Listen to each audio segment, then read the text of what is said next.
président. La Guilde, depuis 20 ans, promouvoit la restauration du patrimoine. C'est une association qui est composée de partenaires, entrepreneurs et fabricants. Ce soir, nous allons parler donc de la réhabilitation thermique du bâtiment ancien. Nous avons 4 intervenants. C'est une conférence qui va durer 2-3 heures à peu près. On ne maîtrise pas bien. Vous n'êtes pas d'accord? Non? Bon, merci d'être là quand même et d'aller jusqu'au bout. Nous allons pour cela donner la parole à Frédéric Vouvet, chercheur archéologique. Frédéric, on te laisse introduire le sujet, si tu veux bien.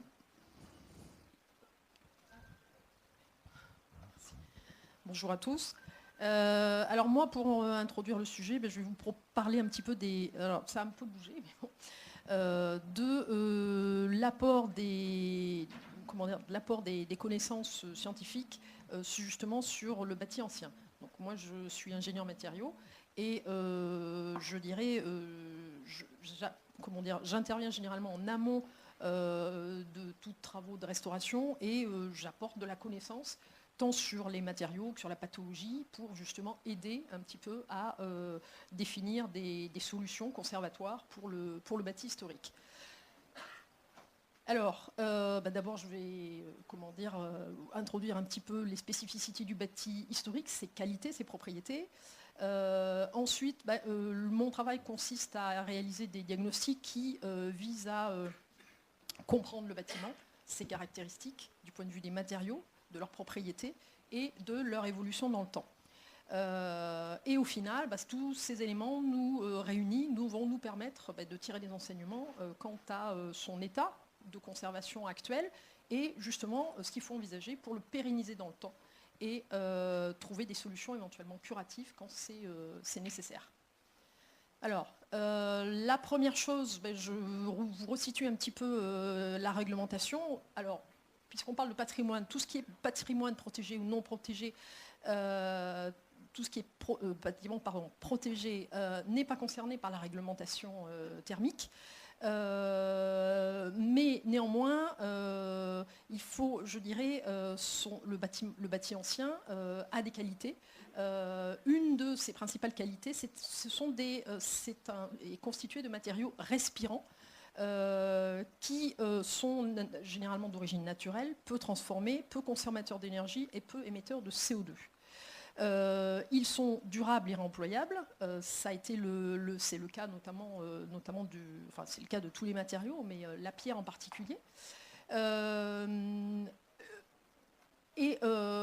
Par ailleurs, ils ont également de bonnes performances thermiques. Alors, différents modes de constructifs en exemple, que ce soit du moellon de pierre, de la brique ou des structures plus anciennes, structures à colombage avec des remplissages, soit à base de plâtre, soit à base de chaux. Le bâti moderne a des propriétés relativement différentes du bâti ancien. Notamment du fait de l'apport de matériaux qui vont plutôt isoler le bâti de son environnement immédiat, alors que le bâti ancien, lui, interagit toujours avec son environnement immédiat. Le bâti ancien a été régulièrement entretenu et depuis plus de 50 ans, il fait l'objet de rénovations diverses et variées qui parfois sont inadaptées et qui justifient des fois que l'on s'intéresse de près un petit peu à leur état, parce que justement on va se rendre compte en étudiant de près que certaines solutions adoptées il y a quelques années finalement ne sont pas adaptées au bâti traditionnel et plutôt participe à le dégrader.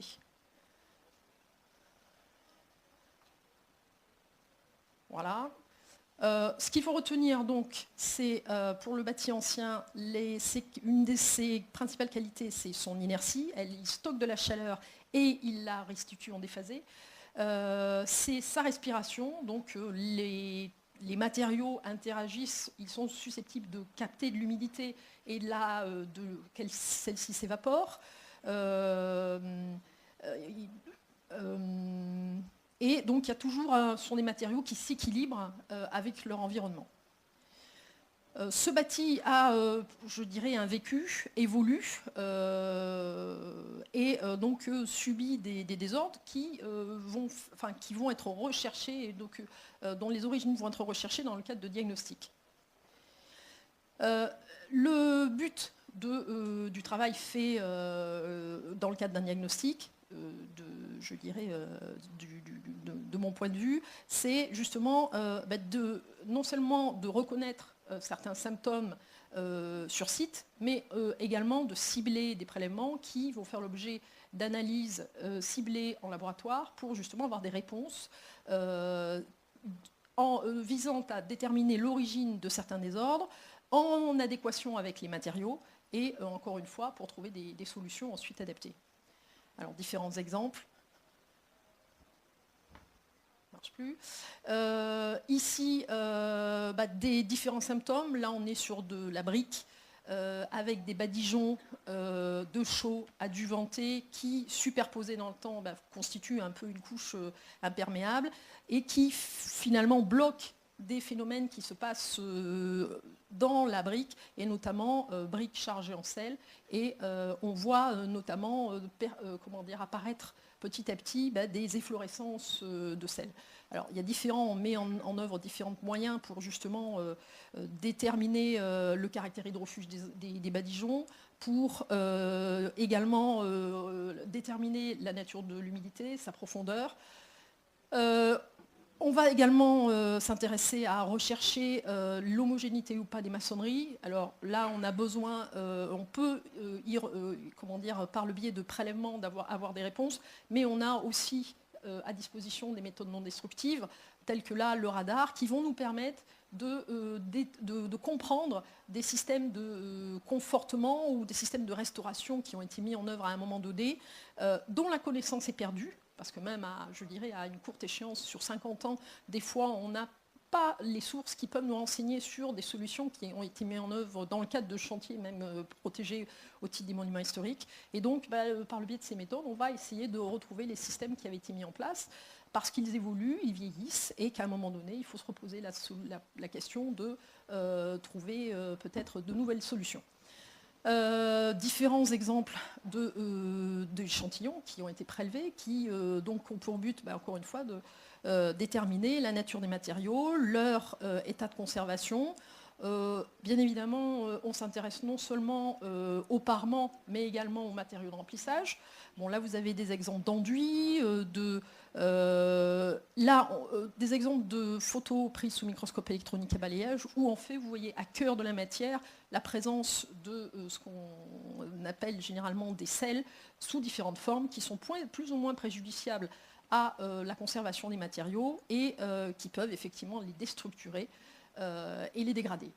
Un aspect très important du bâti ancien, hormis la présence d'humidité, c'est généralement ce que véhicule l'humidité, les sels, qui sont solubles, pour certains dans l'eau, et que l'on va non seulement rechercher, mais quantifier, parce qu'ils vont conditionner certains traitements.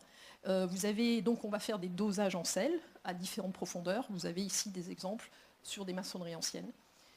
Voilà, donc à la lecture de toutes ces informations, bien encore une fois, on va se proposer des solutions conservatoires en adéquation avec le bâti, dans le but de le pérenniser.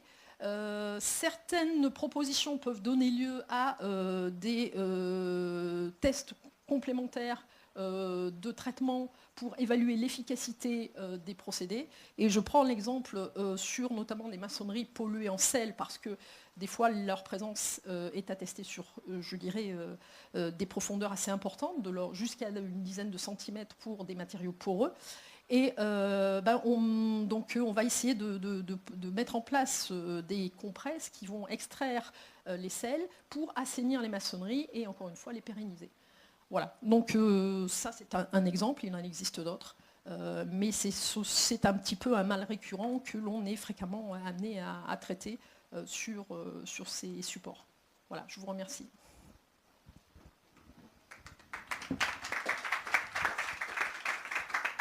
Merci Frédéric. Tout le monde l'a compris, avant de d'apporter un traitement lorsqu'on est malade. Il faut d'abord donc faire des prélèvements, des analyses, et c'est ce que fait Frédéric au sein de la guilde, au service de tous. Nous allons à présent passer la parole à un technicien des établissements CAIM, Brice Granatos, qui va nous parler des systèmes justement d'isolation thermique sur le bâti ancien.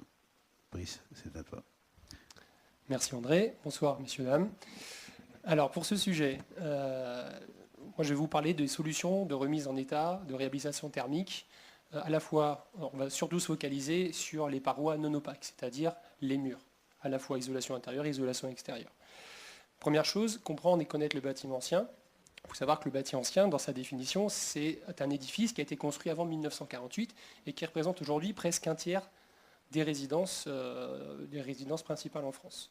C'est un bâtiment qui a une valeur patrimoniale et dont la conception répond à un besoin originel, c'est-à-dire qu'avant 1948, on utilisait les bâtiments pas comme on le fait aujourd'hui, on utilisait l'espace dans le bâtiment pas comme on le faisait aujourd'hui et le temps d'occupation était très différent de celui d'aujourd'hui.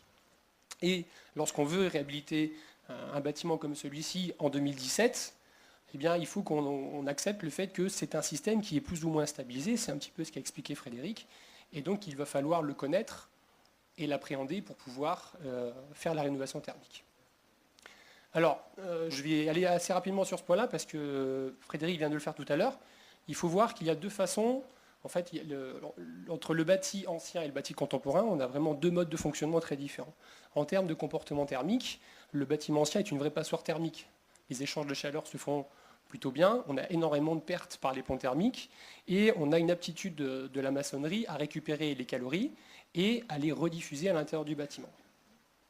Concernant le bâti contemporain, on a un système qui est complètement étanche à l'air et qui est ventilé de façon artificielle. Donc tous les calories sont à l'intérieur, on les évacue par les extractions mécaniques forcées et on a plutôt, la plupart du temps, des systèmes d'isolation par l'extérieur qui vont éviter d'avoir certains points thermiques mais qui vont agir plutôt comme des boucliers thermiques. Donc on ne va pas avoir cet aspect de récupération des calories pour une redistribution à l'intérieur du bâtiment.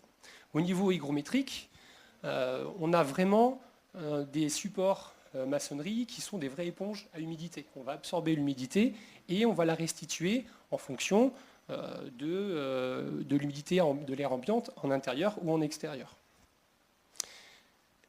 Au niveau du bâti ancien et au niveau du bâti contemporain, on a un système qui est complètement isolé des apports en eau, à la fois en intérieur et en extérieur. La maçonnerie n'est censée ne recevoir aucun gramme de vapeur d'eau. Alors, le gros challenge aujourd'hui, quand on veut rénover le bâtiment ancien, c'est qu'on est obligé de s'approcher au maximum des réglementations du neuf. Mais on ne pourra jamais les atteindre. Il sera quasiment impossible d'obtenir des performances qui sont conformes à la RT 2012 ou à la RT 2020. Après, ça va dépendre de l'ancienneté du bâtiment. Et il va falloir prendre en considération plusieurs critères qui sont fondamentaux. Le premier, c'est quelle est la cohérence architecturale de notre bâtiment, une fois rénové, par rapport à son historique. C'est-à-dire, est-ce qu'il va conserver son aspect esthétique ? Est-ce qu'on va pouvoir utiliser des matériaux du même acabit que ceux qu'on avait au début du XXe siècle ?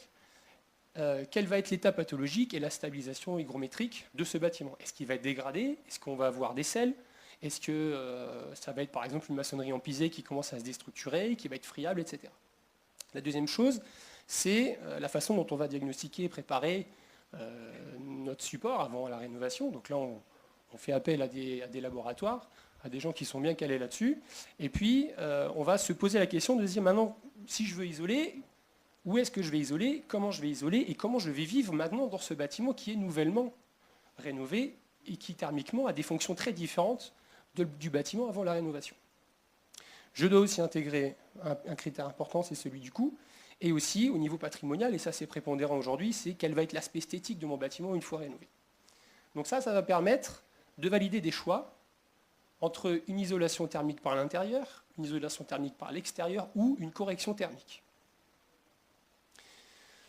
Effectivement, quand je pars d'un bâtiment que je connais, qui est ancien, je sais à peu près, après avoir fait une étude, où on en est au niveau de l'équilibre hygrothermique. Je sais à peu près quelles sont les entrées d'humidité, les sorties d'humidité, si j'ai des remontées capillaires. Et quand je vais isoler, c'est difficile de se projeter. Je ne sais pas où je vais aller. Est-ce que je vais continuer à faire diffuser la vapeur d'eau? Est-ce que ça va modifier mon absorption capillaire? Voilà, je vais un petit peu vers l'inattendu. Ça, vous l'avez vu tout à l'heure. Je vais dessus rapidement.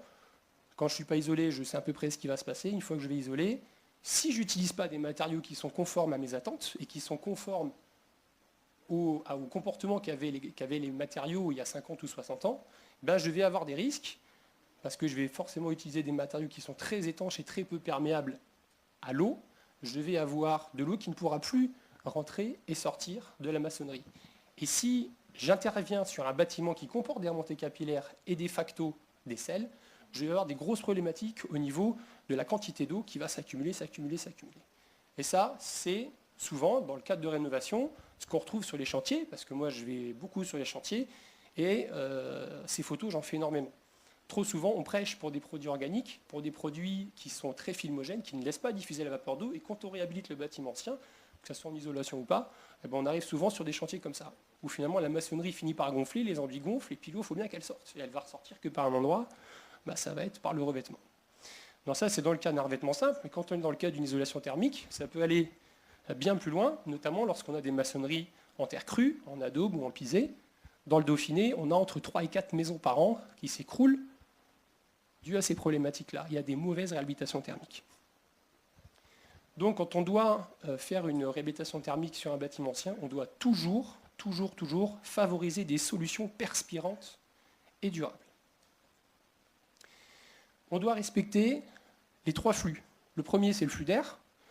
Une fois qu'on aura isolé notre bâtiment, il va falloir redéfinir une stratégie de ventilation qui va permettre de contrebalancer les effets qui sont dus à l'étanchéité à l'air amenée par l'isolation thermique.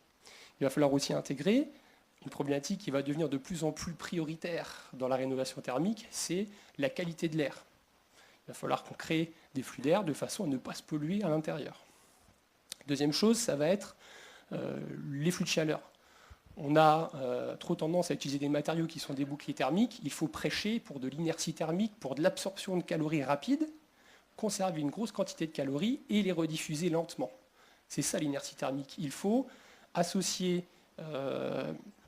à une atténuation d'amplitude avec la capacité qu'on a à relarguer des calories, pour éviter d'avoir cet effet bouclier thermique. Et la troisième chose, c'est favoriser la diffusion de vapeur d'eau. Je l'ai mis en 3 parce qu'elle est en bas sur le dessin, mais c'est la chose prioritaire à mettre en avant. Alors, il existe un système qui a été développé par Keim, qui s'appelle Xport, et qui correspond complètement à ces contraintes. C'est un système ETICS. Donc, un ETICS, c'est un système d'isolation thermique par l'extérieur avec enduit sur isolant. C'est un système qui se pose sur une maçonnerie avec un enduit qui va permettre de coller des panneaux qui font 60 cm par 40 cm. Ces panneaux vont être collés échevillés.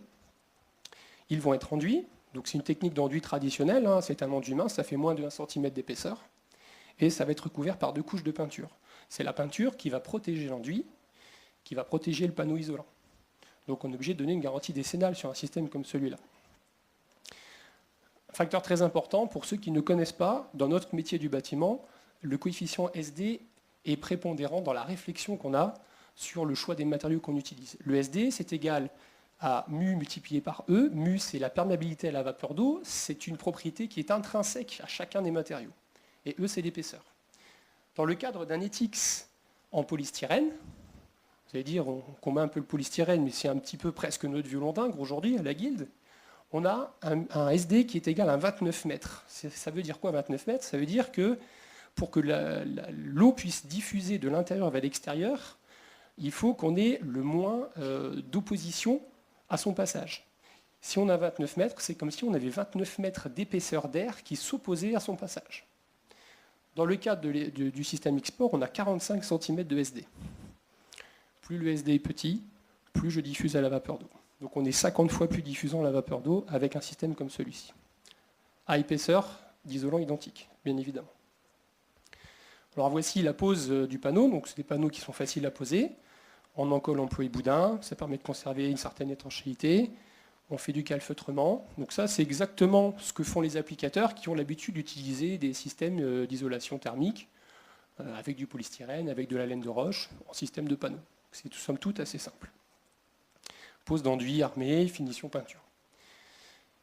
Alors moi aussi j'aime bien les photos MEB, déjà parce que ça fait très scientifique, et puis parce que c'est joli, et surtout parce que ça parle bien.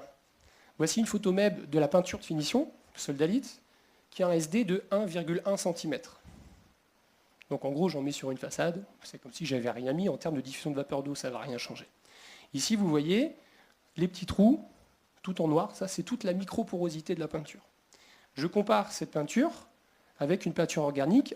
Alors là, vous allez me dire, ce n'est pas le même grossissement, c'est le même grossissement. Ici, on voit que les pores, il en reste, sur le cliché, il en reste 2. On a une matrice liante qui est très épaisse, et la vapeur d'eau va pouvoir moins facilement sortir, parce que j'ai beaucoup moins de pores. Ils sont certes plus gros, mais j'en ai beaucoup moins. Et là, j'ai un SD de 50 cm. C'est-à-dire que juste avec 2 couches de peinture organique, j'ai déjà un SD qui est plus grand que tout le système ITE que je vais poser pour rénover mon bâtiment. Alors ça va impliquer quoi? Ça va impliquer que ma peinture, elle va être capable d'absorber de l'eau liquide lorsqu'il va pleuvoir sur la façade. Elle est capable d'absorber jusqu'à 500 grammes d'eau par mètre carré par jour. Somme toute, elle emmagasine de l'eau, mais est-ce qu'elle est capable de la ressortir? Une peinture organique, elle n'est pas capable de ressortir ne serait-ce que 400 grammes d'eau par mètre carré par jour. Ça veut dire qu'elle va mettre beaucoup plus de temps à sécher qu'elle aura mis de temps à se mouiller. Une peinture minérale, elle est capable de ressortir jusqu'à 2 kg d'eau par mètre carré par jour. En gros, il pleut pendant une journée, et en 4 heures, ma façade est sèche. Ça va permettre quoi? Ça va permettre de conserver un équilibre hydrothermique, c'est-à-dire que même avec un revêtement peinture, avec un enduit, c'est la même chose, je vais conserver le comportement de transfert hydrique que j'ai habituellement avec mon bâtiment ancien. Ça permet d'avoir donc des façades propres, parce qu'elles ne sont jamais mouillées. Elles sont revêtues avec un système qui est minéral, donc je n'ai pas d'éléments nutritifs pour les micro-organismes, donc je vais avoir des façades qui vont rester propres très longtemps. Et surtout, comme j'ai un liant minéral, je vais un liant qui ne va pas être agressé par les UV, et qui va cristalliser sur un support, et qui vont donc rester très longtemps sur la façade. On va avoir une longévité importante. Alors je vais vous montrer maintenant des exemples. Après la théorie, beaucoup de pratiques, plein de photos pour que vous puissiez un petit peu voir et vous projeter. Alors on est en plein dans la réno du patrimoine ancien, puisque là on a une maison qui date de 1899, c'est dans les hauteurs de Toulon. Maison en pierre, calcaire, ourdée à l'argile ou mortier de chaux. Environ 200 mètres carrés de façade à traiter. C'est une maison qui était lézardée, qui avait beaucoup de fissures. C'est la maison d'un architecte, donc c'est sa résidence secondaire.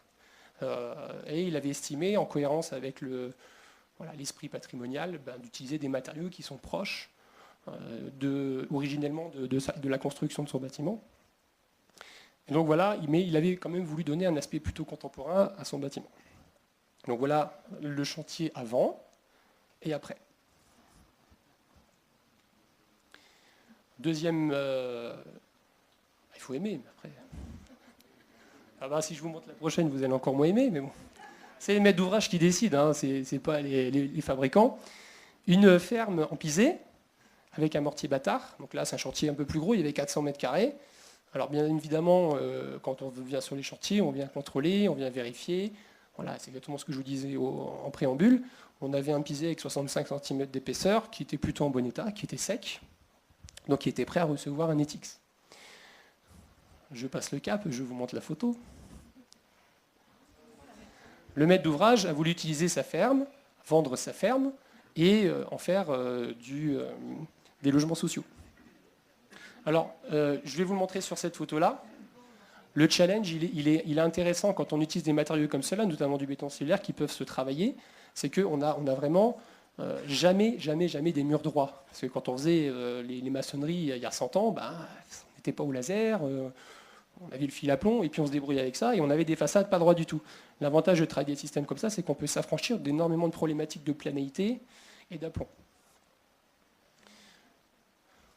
Bon, là, je pense que vous allez aimer, c'est un peu plus conforme à vos attentes. Un bâtiment à Grenoble, 1400 mètres carrés.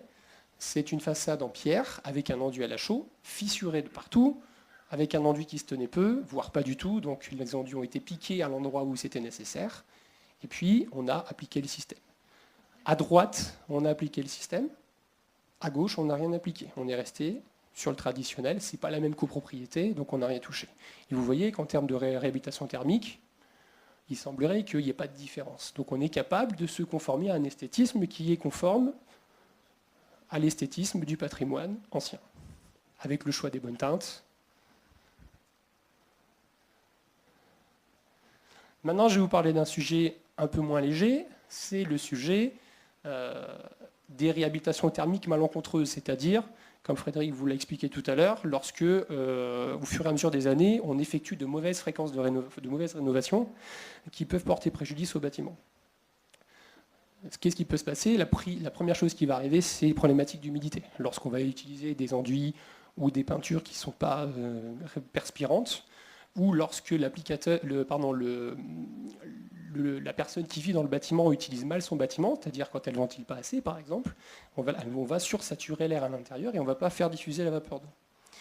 Pour info, sur une maison de 175 mètres carrés à peu près, pour une famille de 4 personnes qui vit 15 heures par jour dans le bâtiment, on peut avoir jusqu'à 30 kg d'eau sous forme vapeur qui peuvent se retrouver à l'intérieur du bâtiment.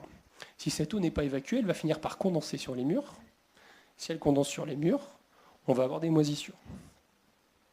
Donc il y a une règle déjà simple, la priorité, il n'y a pas trop de secrets et de magie. La première des choses, c'est l'aération.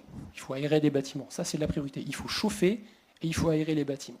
Les gens ont trop souvent peur d'aérer leurs bâtiments parce que, alors déjà ils ferment les VMC, ils coupent les VMC, ils disent oui mais si j'ouvre les fenêtres, je vais perdre des calories. Il ne faut pas oublier qu'il y a beaucoup de convection et que ce sont les murs qui sont chauds et qui transfèrent la chaleur. Toute la chaleur n'est pas dans l'air. Donc si on sort de l'air à raison de 3-4 minutes, on évacue énormément de mètres cubes d'air et on arrive à assécher l'air. Et ça, c'est déjà presque 70% du travail de fait. Donc souvent, c'est fait de façon insuffisante, voire c'est pas fait du tout. Et on arrive souvent sur des chantiers où on voit ça. Bon, ça, j'allais dire, même celui qui ne connaît rien, il a compris. Qu'est-ce qui se passe? J'ai des champignons partout, j'ai des problèmes d'humidité, je ne suis pas bien isolé. Je pense que là, il ne faut même plus marcher, parce qu'on passe chez le voisin du dessous. Et parfois, c'est assez insidieux parce que ça ne se voit pas. Donc quand c'est derrière une tapisserie, si on n'a pas le réflexe et qu'on ne voit pas que c'est noir derrière, et on continue à vivre comme ça. Et on a des copains, ceux-là, celui-là je l'aime bien, c'est pas une microscopie électronique à balayage, mais elle est jolie quand même, c'est le champignon, avec tous ses spores ici.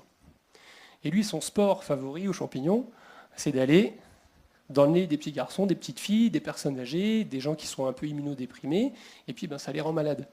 Et le problème, c'est qu'on a, surtout en Ile-de-France, entre 20 et 30% des habitations qui sont concernées par ce problème-là. Et les gens, ils font quoi? Ils vont aux urgences, j'arrive pas à respirer, je fais des crises d'asthme, ok, on vous donne des médicaments, puis ça passe, et puis au bout de 3 mois, ils reviennent, ça passe toujours pas, et je suis encore malade, donc on augmente les doses, et puis on ne s'arrête jamais, et puis au final, on ne corrige pas l'origine du problème. Donc il y a maintenant des conseillers médicaux qui viennent se déplacer et qui vont dans les habitations pour déceler ce genre de problème. On est capable de reconnaître les types de champignons et d'adapter un peu mieux les traitements. Par contre, on ne corrige toujours pas l'origine du problème. Par contre, des solutions, il y en a pour corriger l'origine du problème. La solution, c'est celle que nous, on préconise à la Guilde de la Chaux, c'est des solutions avec des matériaux perspirants et qui vont jouer le même rôle que les éléments de maçonnerie qu'on avait avant la réhabilitation thermique. Là, je vais vous parler d'un système qui s'appelle MICAL, qui est un petit système d'isolation thermique par l'intérieur, qui va permettre de récupérer l'humidité, la vapeur d'eau qui est contenue à l'intérieur du bâtiment. Elle va migrer à l'intérieur de l'isolant, cette humidité, et elle va condenser au niveau de l'interface entre l'isolant et la maçonnerie. C'est le point le plus froid de l'isolant. C'est ici que l'eau va condenser. Donc elle ne condense plus en extérieur, donc j'ai plus en intérieur, sur la paroi ici, donc j'ai plus d'humidité. Si j'ai plus d'humidité, j'ai beaucoup moins de chances d'avoir des champignons.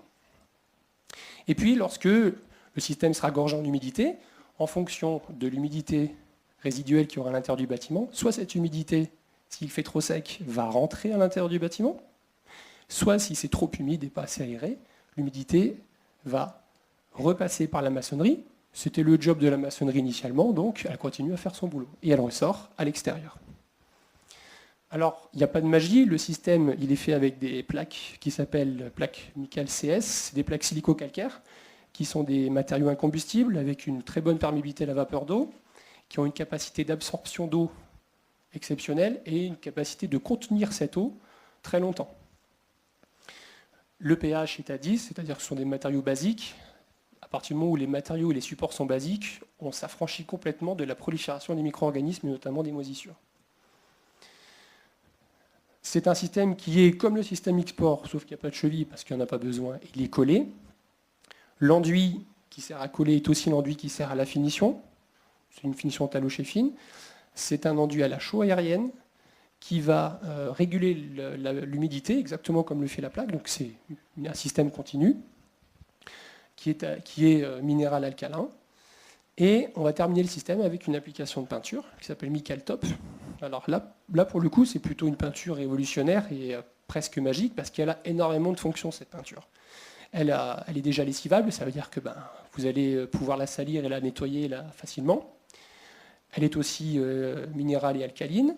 Elle dispose, elle est anti-allergénique. Elle est compatible avec le milieu alimentaire. Et elle est dépolluante. C'est-à-dire qu'elle va dégrader, détruire tous les COV, toutes les choses qui peuvent se poser sur le mur et qui sont des sources de nutrition pour les champignons. Et dans la mesure où elle est microporeuse, puisque c'est une peinture minérale, elle va assécher très rapidement la surface, elle va permettre d'avoir des murs secs, et elle va créer un environnement hostile au développement des moisissures. Le SD de ce système, c'est 16 cm. Presque rien. Donc avec un système comme celui-là, on ne va pas modifier, quasiment pas modifier la perspirance du bâtiment. Des preuves mieux que des promesses, c'était notre slogan jusqu'à il y a encore 5-10 ans. Voilà la preuve comme quoi la peinture et les systèmes silicates ou systèmes à la chaux aérienne sont des armes de guerre contre les moisissures. Lorsqu'on utilise un revêtement organique et qu'on met à proximité, pas dessus, mais à proximité des moisissures, on va avoir très rapidement, après 11 jours ici et après 21 jours ici, une colonisation complète par les moisissures, parce qu'on n'en a pas sur des systèmes minéraux alcalins. La chaux ou la peinture minérale ou le badigeon. Je vous dis pas de bêtises, j'ai des preuves. Voilà, c'est juste pour vous montrer qu'on a des preuves de ce qu'on fait. Et pour terminer, quelques images qui valent mieux qu'un long discours. Là, c'est une maison de campagne qui a été rénovée avec le système simple, sans panneau isolant. On avait juste l'enduit et la peinture. Voilà, vous me direz que vous n'aimez pas les couleurs. Et ici, un très bel exemple de réno de patrimoine ancien, un presbytère du XVIe siècle avec colombage, qui a été rénové en police municipale. Là, le challenge, il était, le choix il était un peu tout fait, on va conserver le colombage, on va garder l'esthétisme tentant, et puis on va choisir de faire une isolation par l'intérieur. Donc on a rénové avec un enduit à chaux aérienne et une finition peinture minérale en façade, et en intérieur, on a utilisé le système caille Michael complet. Qui croirait qu'on a fait une isolation par l'intérieur? On est capable de faire des finitions et d'avoir des aspects qui sont conformes aux aspects d'enduit traditionnels. Et on peut aussi apporter un aspect très contemporain dans la rénovation. Ça, c'est la photo dans une vieille maison. Mais pareil, c'est le choix du maître d'ouvrage. Alors, pour finir, André, je suis bon? Je suis content. Qu'est-ce qu'on doit retenir? Il est nécessaire de comprendre avant d'entreprendre. Pourquoi? Parce qu'on doit intégrer l'environnement du bâtiment, sa conception historique, la façon dont il était utilisé au départ. On ne l'utilise plus aujourd'hui le bâtiment comme on le faisait avant. Avant, on passait 15 à 18 heures dans un bâtiment. Aujourd'hui, on passe 8, 10, 12 heures quand on dort beaucoup. Un bâtiment qui doit avoir des flux aéroliques et un mode de chauffage donné. Souvent, quand on rénove thermiquement, on est amené à changer aussi notre mode de chauffage. Vous en avez un exemple avec des solutions où vous pouvez même intégrer le chauffage dans les murs. Aujourd'hui, il faut intégrer la stabilité hygrothermique et il n'est pas forcément nécessaire d'isoler partout de la même façon. Trop souvent, les gens disent j'ai pas assez de sous, je vais isoler que le pignon, puis on verra l'année prochaine. Il ne faut surtout pas faire ça. Il vaut mieux isoler moins fort, moins épais, mais isoler de la façon la plus homogène possible, plutôt que de privilégier une grosse isolation d'un côté et de rien faire de l'autre, parce que ça va décaler les points de rosée et on va créer des pathologies qu'on n'avait pas au départ.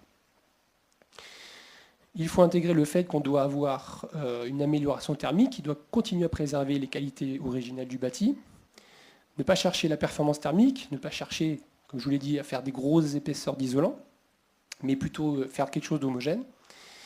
Et sachez pour terminer qu'il existe des solutions compatibles avec le bâti ancien. Je vous en ai montré quelques-unes, il y en a d'autres, mais il n'y en a pas pléthore. Et que ces choix, même s'ils sont plus chers, ces choix en termes de matériaux, et en termes de mise en œuvre pas forcément, mais en termes de prix de matériaux sont plus chers, mais par contre, ils ont une action qui est très durable. Pour terminer, privilégiez toujours les matériaux adsorbants, parce que ce sont les meilleurs matériaux pour rénover le patrimoine ancien. Merci de votre attention. Merci, Brice. Merci, Brice. Donc, dans la continuité des systèmes d'isolation thermique pour le bâti ancien, nous allons donner la parole à Laurent Goudet. Laurent Goudet qui, depuis près de 20 ans, travaille et développe les techniques d'isolation chaud et chanvre. Donc, Laurent, à toi de nous expliquer ce que tu fais. Bonjour, donc moi je suis entreprise de bâtiment. On vient d'avoir un beau cours de pédagogie là sur l'approche du bâti ancien. Moi je vais vous montrer les solutions qu'on a développées maintenant depuis une vingtaine d'années à l'aide de béton végétal projeté sur des bâtis de différentes compositions. Et on commence par présenter un chantier qui n'est pas de mon fait, mais qui est d'un de nos collègues architectes, Christian Raquel. C'est la maison diocésaine. C'est un des premiers bâtiments qui a été réalisé avec en isolation par l'intérieur avec des mortiers isolants, béton de chanvre, enfin chanvre et chaud. On était à l'époque, en 2004, encore sur des systèmes où on tâtonnait. Mais les résultats, ce qui a été mis en œuvre a vraiment été au-delà de ce qu'on escomptait. Là, on était sur des murs qui étaient constitués de matériaux calcaires, terre et différents matériaux naturels. Et l'enjeu du projet, c'était de transformer ce bâtiment en maison pour les associations, donc avec une organisation intérieure complètement différente. Et donc, il y a l'option architecturale et l'enveloppe extérieure a donc été doublée par l'intérieur avec un enduit qui était entre 5 et 7 cm, suivant la planéité, constitué de chaux et de chanvre.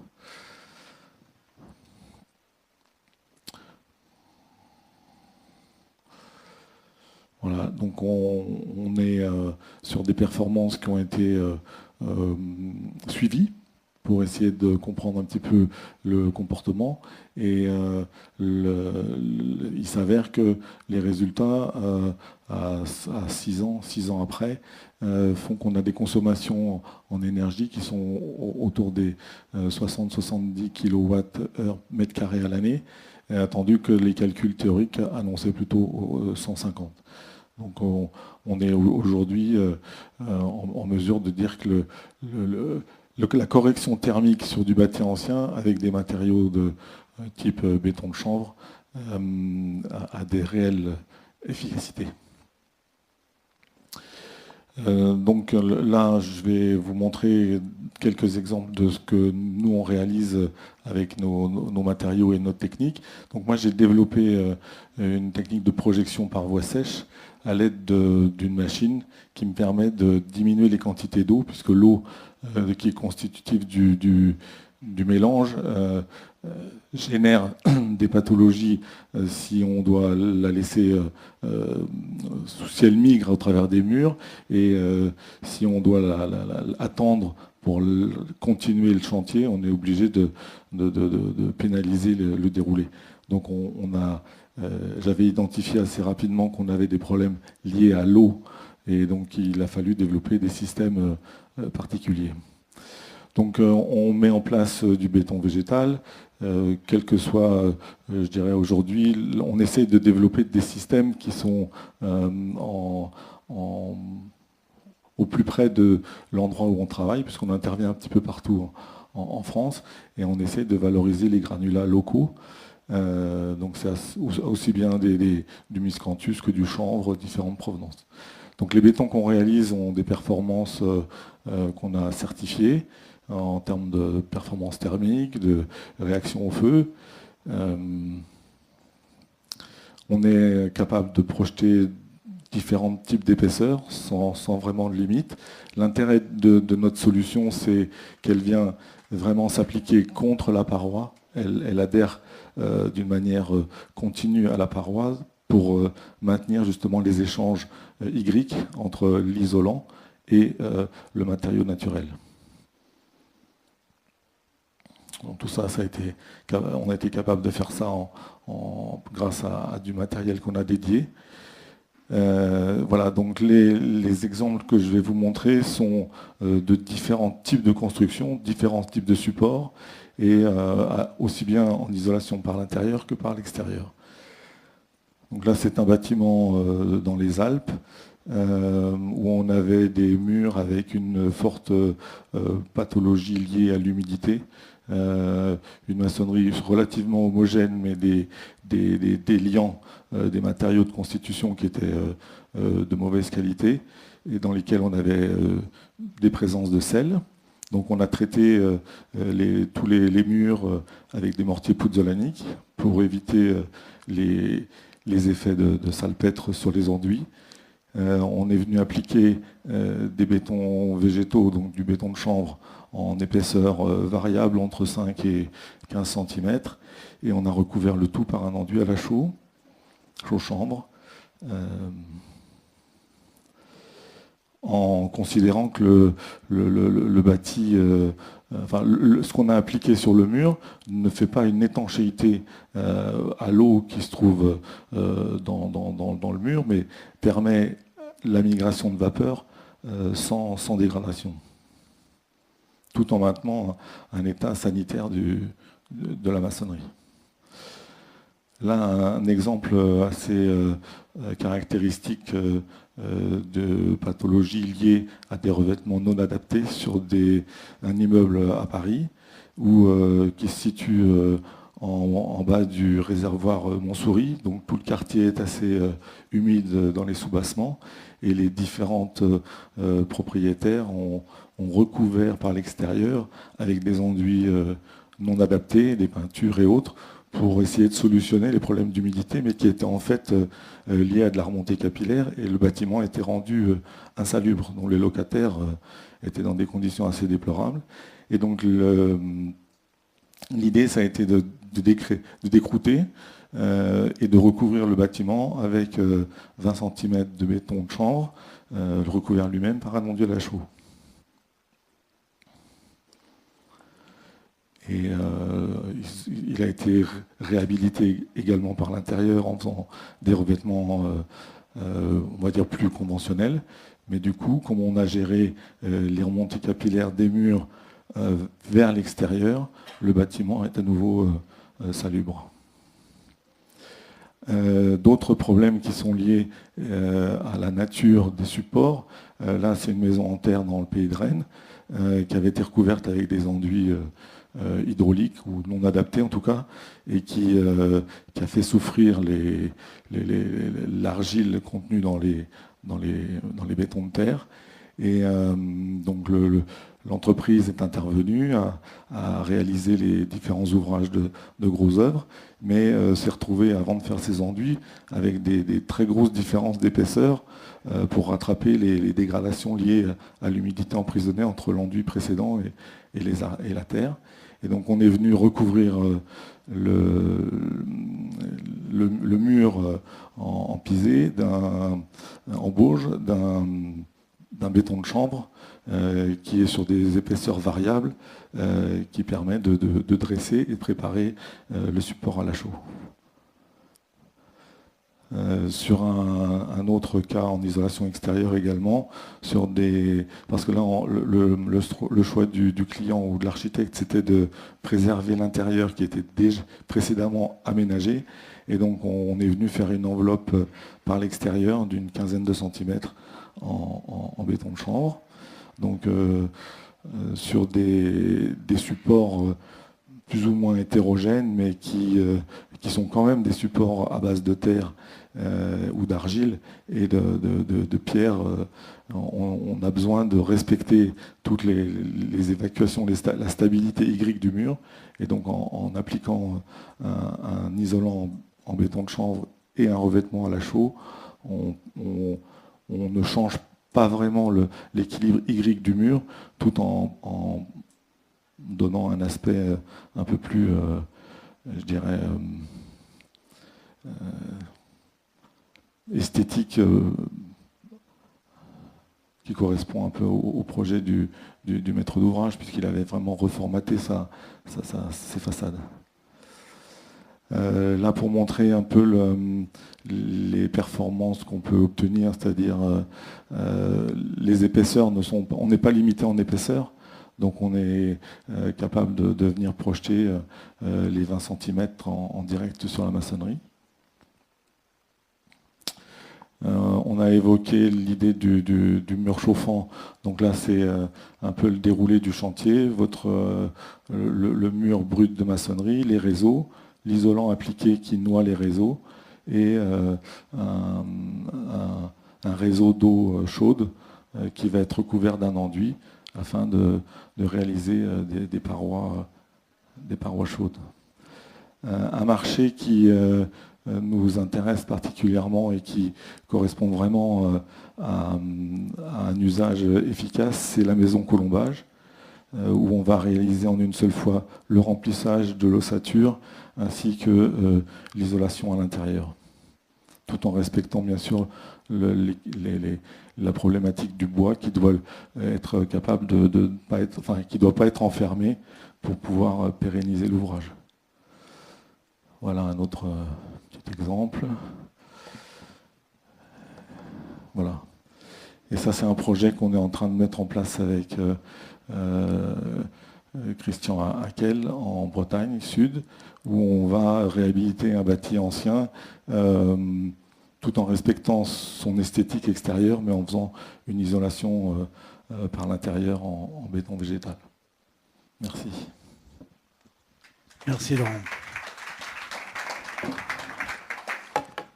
Donc nous parlons d'isolation, mais une maison, eh bien, ça se chauffe aussi. Parce que c'est pas l'isolation, c'est pas l'isolant qui va chauffer le bâtiment. Et donc pour cela, nous allons donner la parole à Daniel Turquin, qui va nous parler de chauffage intégré dans les murs.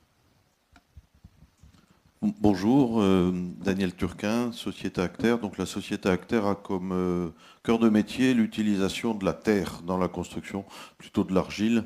Donc ce n'est pas précisément de l'isolation, je vais vous parler, mais de confort plus exactement, sachant aussi que ce sont des matériaux qui se marient très très bien avec les matériaux biosourcés, matériaux chaud-chanvre, comme on vient de vous en présenter, pour assurer des revêtements et améliorer aussi le comportement du bâti. Donc, juste pour vous rappeler les éléments du confort pour situer que les matériaux qu'on utilise vont vous permettre de répondre à certaines de ces demandes en confort. Donc, je vais vous parler d'une technique qui est la technique des murs chauffants, qui permet de chauffer par rayonnement, et du comportement du matériau terre. Je préfère parler de matériau argile, parce que c'est la nature de l'argile qui permet effectivement un certain comportement hydrique des revêtements. La technique mur chauffant est relativement simple, consiste à déployer des circuits hydrauliques dans les murs. On connaît tous les planchers chauffants, c'est tout à fait les mêmes techniques pour les installateurs. On se base sur les mêmes éléments. Simplement, on a une température d'eau qui circule dans ces tuyaux un peu supérieure pour pouvoir permettre d'avoir ce phénomène de rayonnement. Le petit tableau il n'est pas complet, hein, on ne voit pas tout en fait. Le petit tableau présente la zone de confort, qui est la zone la plus claire, jaune au milieu, dépendant de la température de l'air d'un côté et de la température de rayonnement. Et on voit que la température de rayonnement permet, à confort égal, de faire baisser la température de l'air. Température de l'air qui, lorsqu'on sait que ce sont les derniers degrés qui coûtent les plus chers, le fait de pouvoir baisser la température de l'air permet une économie d'énergie non négligeable. Le système de chauffage par rayonnement va permettre aussi de supprimer tous les effets de convection, hein, donc les mouvements d'air qui ne sont pas toujours très agréables au niveau du confort. Et donc on va avoir une température relativement stable au niveau des strates du bâtiment et non pas les mouvements d'air qui vont faire que la chaleur va monter au plafond. Donc ces techniques de tuyaux noyés dans des matériaux argile, matériaux terre, donc ici en préfabrication, permettent maintenant une installation extrêmement facile, notamment en rénovation, réhabilitation sur le bâti ancien, sur le patrimoine. C'est assez intéressant parce qu'on peut ne pas toucher à un certain nombre d'éléments de l'ouvrage, notamment les planchers, et faire une intégration de chauffage extrêmement esthétique puisque tout disparaît derrière les revêtements. Ici, sur des ossatures qui permettent aussi d'intégrer des isolations, si possible perspirantes, des isolations biosourcées, sont très intéressantes pour pouvoir mettre derrière ces panneaux-là. Ensuite, l'installation hydraulique est assez classique. Et donc, voici un peu l'ensemble. Pose des panneaux, installation, connexion et revêtement d'enduit argile, dont on va voir un peu le comportement dans quelques instants. Voilà un peu ce que ça donne. Donc, intégration, disparition totale des éléments techniques du chauffage. Intéressant aussi parce que quand on monte la température des murs, on va réduire dans tout un tas de zones, si on positionne bien ces éléments-là, tous les problèmes de condensation dans les zones froides. Donc on va privilégier l'installation de ces éléments sur ce qu'on appelle les parois froides, hein, a priori les parois extérieures, sur lesquelles on va pouvoir mettre une isolation. Et comme le disait notre ami, il n'y a pas besoin de mettre des isolations très très épaisses, hein, une isolation de conduction dans le bâti ancien est largement suffisante. Voici l'intégration possible de ce type de technique. Les matériaux terre, matériaux argile donc, se développent, s'utilisent avec des matériaux, des techniques de plus en plus modernes, ici en projection. Donc on a maintenant toute une gamme de produits qui permet de dérouler des mètres carrés de revêtement perspirant donc à base d'argile. Avec les techniques de projection, c'est des matériaux également très esthétiques, comme on peut le voir ici, sur cette rénovation d'un bâtiment du XVIe siècle. Et donc le deuxième point de mon intervention, c'est sur le comportement hydrique. Donc ça, c'est la matière, c'est le matériau lui-même qui nous intéresse, c'est le comportement des argiles et comportement hydrique. Sur ce petit diagramme, on voit la zone de confort. Hydrique ici, donc la partie centrale qui est la zone où on se sent le mieux, nous, humains, c'est entre 20 et 22 degrés avec une teneur en humidité de l'ordre de 50, 45, 50 degrés. C'est les zones dans lesquelles on se retrouve le plus à l'aise. Et ce que nous apportent les matériaux à base d'argile, c'est un peu ce qui illustre cette image où on voit donc le comportement de ces petits éléments argileux qui permettent d'avoir un réseau capillaire extrêmement fort, extrêmement puissant et qui va permettre donc cette gestion de l'humidité, de l'eau-vapeur, hein, ce qu'on appelle l'eau-vapeur, grâce à des phénomènes physiques. La plasticité est amenée grâce à ce réseau capillaire, hein, des argiles, mais dans le bâtiment, on va utiliser pour capter les trop-pleins d'humidité qui vont être restitués à d'autres moments de la journée. On a des variations hydriques, des variations qui peuvent être journalières, des variations qui peuvent être saisonnières en fonction de la météo. Et donc on a ici le comportement de différents matériaux face à la vapeur d'eau. Donc c'est un test sur 24 heures pendant les 12 premières heures, on fait monter la teneur en eau de l'air ambiant et on voit quelle est l'absorption des matériaux. Les 5 courbes qui sont en haut, les plus pointues, sont des matériaux à base d'argile. Donc on voit la capacité d'absorption sur les 12 premières heures et la capacité de restitution de cette même vapeur d'eau lorsqu'on arrête les apports en vapeur d'eau et qu'on laisse le mur restituer la vapeur d'eau qu'il a pu absorber. Tous les autres courbes en dessous sont des matériaux à base de gypse ou de ciment ou autres. Donc tous les matériaux terre sont excellents. C'est grâce à cet excellent réseau capillaire le plus performant dans les matériaux minéraux.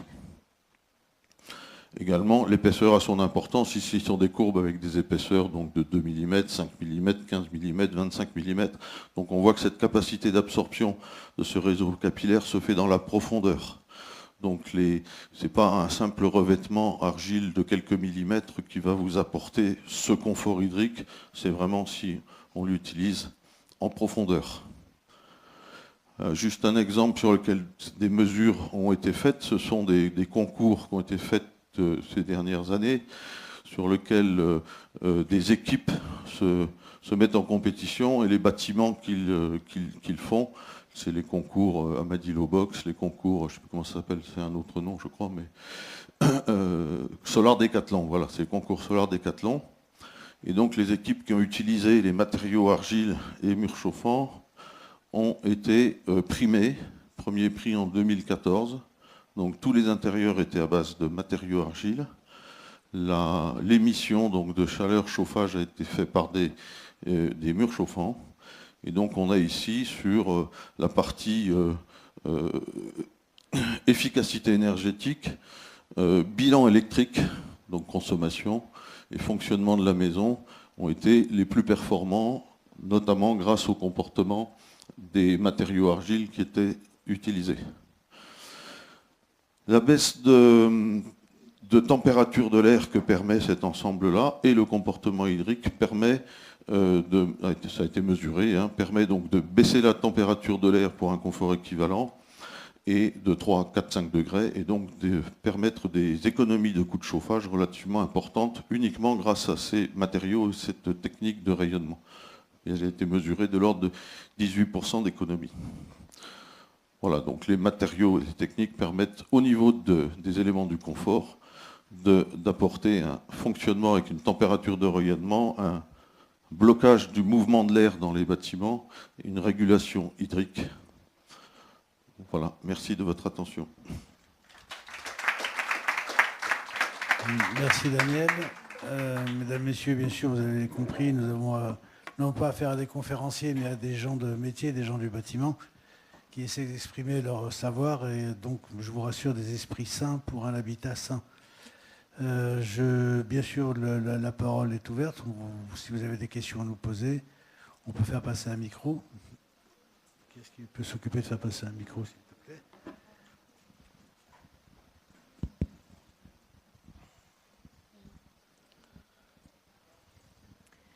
Je vous remercie beaucoup pour ces présentations. Il me semble à ce stade que ce serait intéressant d'avoir une confrontation entre les différentes présentations, à savoir finalement, est-ce que pour isoler, il vaut mieux utiliser du chanvre et chaud, ou bien de la terre, ou bien un mélange des deux, aussi bien pour les murs, à l'intérieur ou à l'extérieur, que pour les toitures. Donc est-ce qu'on pourrait avoir une sorte de synthèse, de conclusion pour mettre, je dirais, un peu en regard les différentes présentations qui ont été faites? Oui, moi je propose, et après j'aurai une question quand même, je propose de donner la parole à Michel Rizza. Michel, si tu veux bien prendre la parole et... Allez, s'il te plaît. On sait que tu es... Voilà. Merci Michel.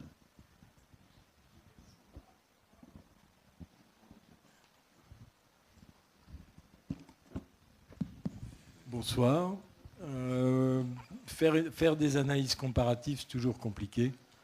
Les techniques peuvent s'adapter à plusieurs types de bâtis, mais en règle générale, c'est plutôt le type de bâti qui va impliquer le choix d'une technique.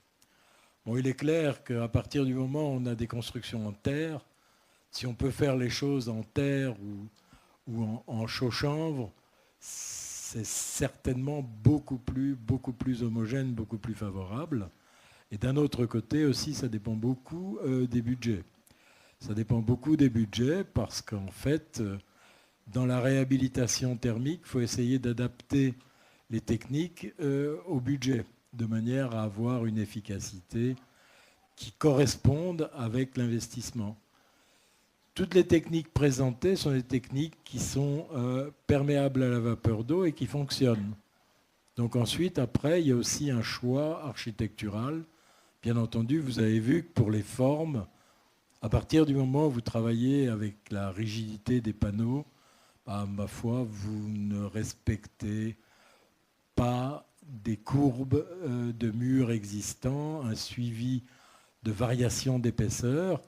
Donc, il est clair que là, le choix de l'architecte va être très important.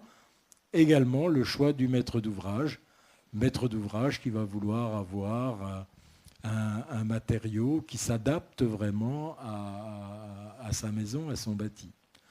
Après, les choix entre intérieur et extérieur, c'est beaucoup plus technique. Et on peut effectivement avoir des options où on mélange l'intérieur-extérieur, où effectivement on travaille à la fois en isolation, complément thermique, mais également en chauffage rapporté. Moi-même, je suis propriétaire d'une maison du partie 13e, partie 15e siècle.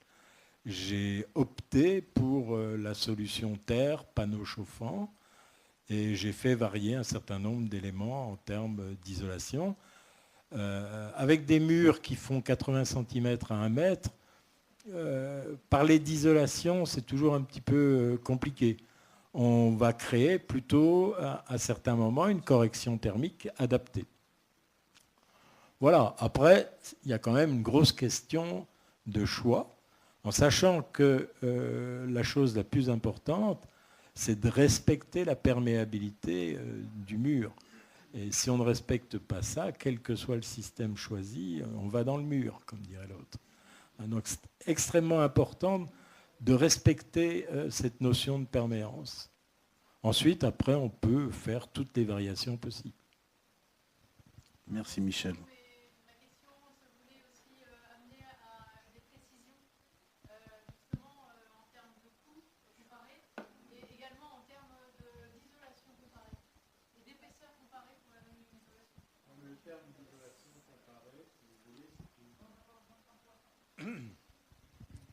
Je disais, le terme d'isolation comparée, tout dépend de ce que vous voulez comparer. D'accord, mais là, vous raisonnez en R. À mon avis, c'est un mauvais raisonnement. Mais c'est mon avis. Le R, dans une maison ancienne, c'est une aberration totale. C'est quelque chose qu'on a inculqué extérieurement pour essayer de faire évoluer vers quelque chose. Mais les économies d'énergie, c'est une chose. Le R, c'est autre chose. Et ça, on peut vous en parler parce que j'ai à peu près 35 ans d'expérience du bâti ancien et de la restauration thermique du bâti ancien. Et de fait, il suffit d'avoir un isolant qui isole. Donc un isolant qui isole, c'est-à-dire une matière qui a un lambda qui varie entre 0,04 et 0,08. Et il suffit d'en mettre une épaisseur raisonnable pour obtenir une économie raisonnable, c'est-à-dire entre 4 et 8 cm. Le reste, après, c'est de la littérature.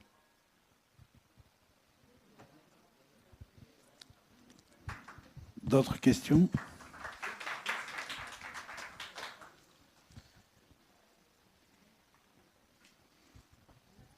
Bonsoir messieurs, merci pour votre belle conférence. Je voulais savoir si vous travaillez en collaboration avec la société Géochanvre. Géochanvre, vous connaissez la société Géochanvre qui se trouve à Lésine, dans l'Yonne, près de Tonnerre. Quelle activité a-t-elle? Eh bien, justement, elle fabrique des grands métrages de chanvre. Et c'est un très bon isolant. Et ça serait bien que vous voyiez avec eux, parce qu'il y a énormément de possibilités. Moi-même, je travaille cette matière, mais pas pour l'isolation, mais de manière décorative. Mais ça m'a donné l'idée, justement, quand je vous ai entendu parler, ça serait bien que vous voyiez, par exemple, avec le directeur, M. Frédéric Roux, ça serait bien de vous mettre en contact avec eux. Je pense qu'il y a quelque chose de très important à faire avec cette matière, le chanvre, qui est cultivé beaucoup dans l'Yonne maintenant.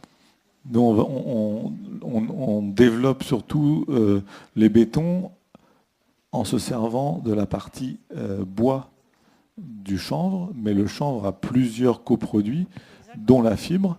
Et avec la fibre, on fait également des isolants, mais qui sont des isolants de type panneau et qui sont un autre usage que le béton. D'accord. Je peux vous montrer, j'ai un exemple sur moi. Dernière question, Oui, s'il vous dernière plaît. question. Après, il faut qu'on libère la salle. Moi, je suis tout à fait débutante, mais je voudrais savoir si la fibre de bois est un bon isolant pour le bâti ancien. Parce que j'hésite entre... Le bon et le mauvais, je ne sais pas trop. En fait, c'est est-ce qu'il est adapté. Oui. Et en fait, ouais, mais c'est pas lié au matériau, c'est lié à la façon dont on va l'utiliser. Et sur le bâti ancien, on a essayé de montrer qu'il fallait conserver le continuum de transfert de vapeur. Donc, si vous êtes capable de de mettre au contact l'isolant avec le support, mais d'une manière continue, ça peut fonctionner. Par contre, si vous mettez ça veut dire qu'il ne faut pas de vide d'air. Ça veut dire qu'il ne faut pas d'interface non maîtrisée, parce qu'à cet endroit-là, vous allez nécessairement avoir, ou potentiellement avoir de la condensation suivant le taux d'humidité qui se trouve dans le mur. Donc toutes les techniques qu'on développe sont des techniques où on va mettre l'isolant au contact direct de la paroi pour conserver ces échanges hydriques qui sont la base des pathologies. C'est-à-dire que si cette humidité-là, l'humidité contenue naturellement dans les matériaux n'est pas gérée, on aura des zones de confinement, donc humidité, chaleur, développement de moisissures. Donc il faut mettre en place, si vous mettez des panneaux de fibre de bois, il faut qu'ils soient nécessairement adhérents à la paroi avec un matériau compatible, de façon à ce que vous mainteniez ces transferts de vapeur. C'est possible, ça nécessite un vrai travail, parce que vous avez d'un côté un matériau industriel plan, et de l'autre côté, un mur qui est très hétérogène, ou en tout cas avec des planéités qui sont aléatoires. Après, il suffit juste de trouver l'interface Oui. pour pouvoir mettre en exergue cette continuité. Voilà.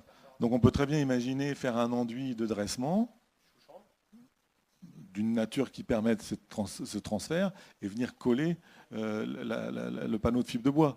Mais l'intérêt du panneau de fibre de bois, c'est de travailler sur des systèmes secs. Donc si vous réintroduisez à nouveau de l'humidité pour faire les enduits, il y a un côté un peu... ouais. Ça fonctionne. Il suffit de laisser du temps au temps, c'est-à-dire mettre les enduits, sécher et mettre les panneaux. Bien, mesdames, messieurs, malheureusement, nous devons libérer la salle. Et nous vous remercions pour votre présence. Et on peut se retrouver sur le stand de la Guilde des métiers de la chaux qui porte le numéro J35. Merci beaucoup.